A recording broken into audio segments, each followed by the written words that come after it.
আসসালামু আলাইকুম dear viewers. Pakistani army chief general Asim মুনিরকে ফিল্ড মার্শাল র্যাঙ্কে প্রমোশন কেন দেয়া হলো?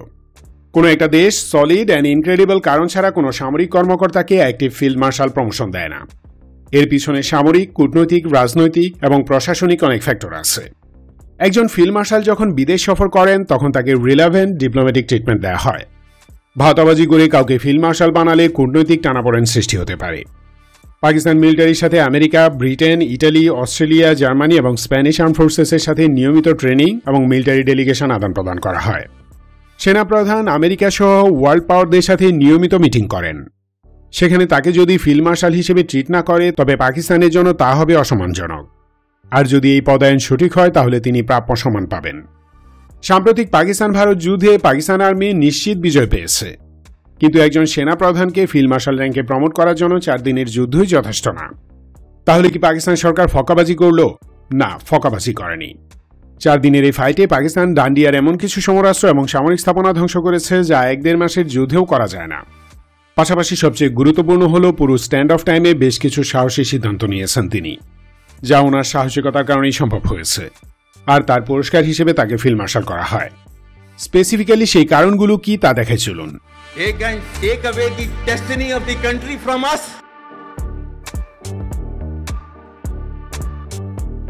ফিল্ড মার্শাল সেনাবাহিনীর সর্বোচ্চ সম্মানজনক পদবি। এটি 5 তারকা অর্থাৎ 5 স্টার র্যাঙ্ক। নৌবাহিনীতে এটি অ্যাডমিরাল অব দ্য ফ্লিট এবং বিমান বাহিনীতে মার্শাল অব দ্য এয়ারফোর্স নামে পরিচিত। সাধারণত যুদ্ধকালীন বা ক্রুশাল মিলিটারি সিচুয়েশনে এই র্যাঙ্ক প্রদান করা হয়। আমেরিকা ও রাশিয়া ফিল্ড মার্শাল র্যাঙ্ককে জেনারেল অব দ্য আর্মি হিসেবে আখ্যায়িত করে।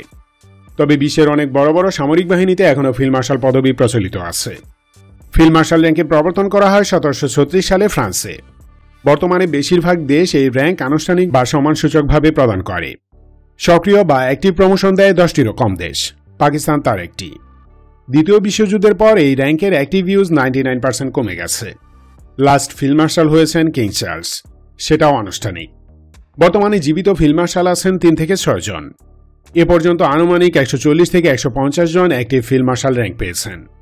ভারতে এ পর্যন্ত ফিল্ড মার্শাল হয়েছেন 2 জন, একজন স্যাম মানেকশ এবং আরেকজন KM কারিয়াপ্পা।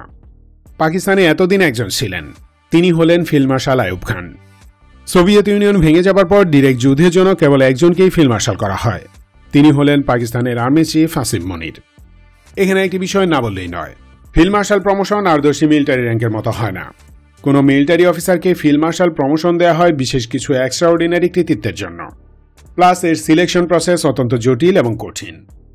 একজন জেনারেল যখন কোনো যুদ্ধে তার দেশের অস্তিত্ব রক্ষার জন্য অবিশ্বাস্য সাহসিকতা এবং সুনিপুণ যুদ্ধকৌশল প্রয়োগ করে শত্রুর গুরুত্বপূর্ণ সমরাস্ত্র ধ্বংস করার মাধ্যমে শত্রুকে পরাজিত করেন এবং এর পাশাপাশি নিজ বাহিনীর উল্লেখযোগ্য সংখ্যক সৈন্যের জীবন নিরাপদ রাখতে সক্ষম হন, তখনই তাকে ফিল্ড মার্শাল উপাধি প্রদান করা যেতে পারে। এছাড়াও উক্ত অফিসারের রাজনৈতিক ও সামরিক প্রজ্ঞা প্রমাণিত হতে হয়। ফিল্ড মার্শাল র্যাঙ্ক প্রদানের জন্য সংশ্লিষ্ট দেশের মন্ত্রিপরিষদ পার্লামেন্টের মাধ্যমে বিল উত্থাপন করে। সেই বিলে উক্ত জেনারেলের কৃতিত্বের স্পষ্ট বিবরণ প্রমাণসহ উল্লেখ থাকতে হয়। শুধু একটি যুদ্ধের কৃতিত্ব এজন্য যথেষ্ট না। সেই অফিসারের অতীত কর্মজীবনের ডিসিপ্লিন, সততা, কর্মনিষ্ঠা, চারিত্রিক শুদ্ধতা এবং চূড়ান্ত দেশপ্রেম ইত্যাদি রেকর্ড যাচাই বাছাই করে সিদ্ধান্ত নেওয়া হয়। তারপর সেই প্রপোজাল সুপ্রিম কোর্টে পাঠায় সরকার। সেখানে বিজ্ঞ প্রধান বিচারক একটি প্যানেলের মাধ্যমে সিদ্ধান্ত নেন। সকল প্রসেসিং স্টেপ বাই স্টেপ নথিভুক্ত করা হয়। এরপর পার্লামেন্টারি কমিটির মাধ্যমে র্যাঙ্ক ঘোষণা করে সরকার। আর্মি চিফ আসিম মুনিরকে ফিল্ড মার্শাল র্যাঙ্কে ভূষিত করার জন্য পাকিস্তান ঠিক এই প্রসেসগুলোই ফলো করেছে এবং তার ওপেন রেকর্ডও রেখেছে তারা। पाकिस्तान के माथे का झूमर है, तुम 1500 बंदे कहोगे कि जी हम इसको ले जाएंगे, तुम्हारी अगली 10 नस्लें भी नहीं लेके जा सकती। সেনাপ্রধান আসিম মুনিরকে ফিল্ড মার্শাল করার পিছনে কিছু যৌক্তিক কারণ আছে। সেগুলো দেখানোর আগে বলে নিই যে পার্সোনালি জেনারেল আসিম মুনিরকে আমি তেমন পছন্দ করি না, কারণ তিনি পাকিস্তানের ডেমোক্রেটিক প্রসেস থমকি দিয়েছেন। ফিল্ড মার্শাল হবার পর তিনি আরও কর্তৃত্বপরায়ণ হয়ে উঠতে পারেন। এটি পাকিস্তানের জন্য আলটিমেটলি কিছুটা হলেও খারাপ হবে। তবে মিলিটারি লিডারশিপ হিসেবে আসিম মুনির অনেকটাই লৌহমানব। তিনি অত্যন্ত দক্ষ একজন সামরিক অফিসার। সারা দুনিয়ার বিপরীতে গিয়ে একটি ডিসিশন নিয়ে সেটা ইফেক্টিভলি বাস্তবায়ন করার মতো শার্প ব্রেন অ্যান্ড উইল পাওয়ার আছে ওনার। তার এই দুটি ফ্যাক্টরের কারণে সাম্প্রতিক পাক ভারত যুদ্ধে পাকিস্তান রক্ষা পেয়েছে। পাকিস্তানের অর্থনীতি চূড়ান্ত খারাপ এখন।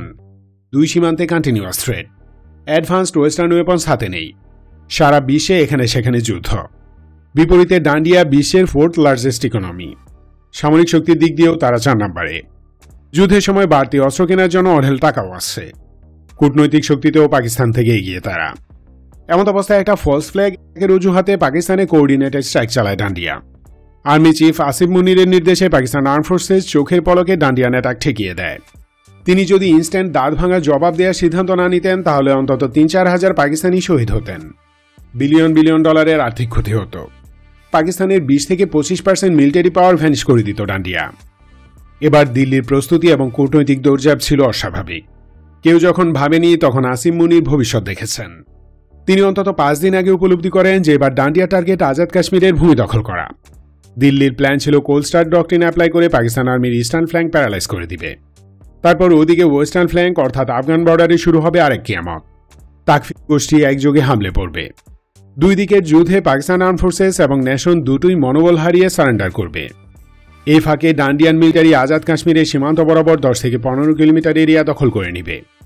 ইন্টেলিজেন্স রিপোর্ট এবং ডান্ডিয়ান মুভমেন্ট দেখে আসিম মুনির বুঝতে পারেন এটাই হবে পাকিস্তানের শেষের শুরু, যদি না তিনি এই আক্রমণ ঠেকাতে পারেন। পাকিস্তানের আলটিমেট কোলাপস ঠেকানোর জন্য আক্রান্ত হওয়া মাত্রই আসিম মুনির ডু অর ডাই টাইপের পাল্টা অ্যাটাকের নির্দেশ দেন। প্রতিটি অপারেশন নিজে মনিটর করেন। পাইলটদের নির্দেশ দেন 1 ডজন ডান্ডিয়ান ফাইটার জেট শুটডাউন করে তারপর যেন ল্যান্ড করে। আর্মিকে একটা ডান্ডিয়ান মিসাইলের জবাবে অন্তত 5টি মিসাইল ফায়ার করতে বলেন। নেভি চিফকে জানান যে নেভাল ফ্রন্টে যুদ্ধ শুরু হলে প্রথম হিটটা যেন ডান্ডিয়ান এয়ারক্রাফট ক্যারিয়ারে করা হয়। অন্তত একটা স্কোরপিনি সাবমেরিন না ডুবানো পর্যন্ত সাবমেরিনাররা যেন ঘাঁটিতে না ফেরে। 4 দিনের এই যুদ্ধের পুরো দায়িত্ব তিনি নিজে পালন করেন। গোয়েন্দা তথ্য পাচার হবার ভয়ে বেসামরিক প্রশাসনকে সরাসরি ইনভলভ করেননি। সবচেয়ে বড় কথা, তিনি মোটেও ভয় পাননি। সাইজে 10 গুণ বড় ডান্ডিয়ান মিলিটারিকে জাস্ট বুড়ো আঙুল দেখিয়েছেন। আসিম মুনিরের স্পিরিচুয়াল অ্যাকশনের কারণে পাকিস্তানি আর্ম ফোর্সেস হাই জোশে ছিল। ফলাফল 5টি ডান্ডিয়ান ফাইটার জেট, অন্তত 4টি বড় ড্রোন, 77টি ইসরায়েলি হ্যারপ সহ আর অন্তত 50টি লয়টারিং মিউনিশন ধ্বংস হয়েছে। পাকিস্তানি পাল্টা আঘাতে 2টি ব্রাহ্মোস বেস সম্পূর্ণ উড়ে গেছে। ধ্বংস হয়ে গেছে এক সিস্টেম S-400 মিসাইল ব্যাটারি। সারা দুনিয়ার কাছে ডান্ডিয়া বেইজ্জতি হয়েছে। কূটনৈতিক চ্যানেলে ফ্রেঞ্চ অ্যান্ড রাশিয়ান প্রেসার সামাল দিতে হচ্ছে। দেশবাসীকে সলিম বুঝ দিতে হচ্ছে অনর্গল মিথ্যা প্রচার করে। এমনকি গাঁওমাতার ছেলে মদের রাজনৈতিক ক্যারিয়ারেও নাকি টান পড়ছে। ভালো করে খেয়াল করলে দেখবেন আসিম মুনিরের যুদ্ধ কৌশলে 4 দিনে ডান্ডিয়ান মিলিটারির war fighting capabilities and unprofessional technique ফাঁস হয়ে গেছে। আর নেভাল ফ্রন্টে যুদ্ধের সাহসী পায়নি দিল্লি। সো আমরা অনায়াসে বলতে পারি যে আসিম মুনিরের অকতভয় action, precise war planning and effective fighting এর কারণে পাকিস্তান এবার বেঁচে গিয়েছে। ভৌগোলিক অখণ্ডতা রক্ষা করার জন্য পরমাণু অস্ত্র ইউজ করতে হয়নি, বরং প্রচলিত অস্ত্র দিয়েই পরমাণু শক্তিধর একটি আগ্রাসী শক্তিকে পরাজিত করেছে। মাথা ঠান্ডা রেখে 10 গুণ বেশি প্রচলিত অস্ত্র সমৃদ্ধ ডান্ডিয়াকে নাকানিচুবানি খেয়েছে। আসিম মুনির ব্যর্থ হলে এতদিনে হয়তো পাকিস্তানের 10-15% ভূমি দিল্লির দখলে থাকত। এই প্ল্যান করেই এবার যুদ্ধ শুরু করেছিল তারা। কিন্তু আসিম মুনিরের টাইমলি স্কিলড অ্যাকশন উল্টো দিল্লিকেই উদ্ধার করে দিয়েছে। সুতরাং জাতীয় নিরাপত্তা, পাকিস্তানের অস্তিত্ব রক্ষা, 10 গুণ বেশি শক্তিধর পরমাণু অস্ত্রধারী আগ্রাসী ডান্ডিয়াকে চূড়ান্তভাবে পরাজিত করার জন্য আসিম মুনিরকে ফিল্ড মার্শাল করাই যায়। এটা তার প্রাপ্য। Thanks for watching this video till the last. Stay alert, stay awake and stay safe. Love Bangladesh, long live Bangladesh.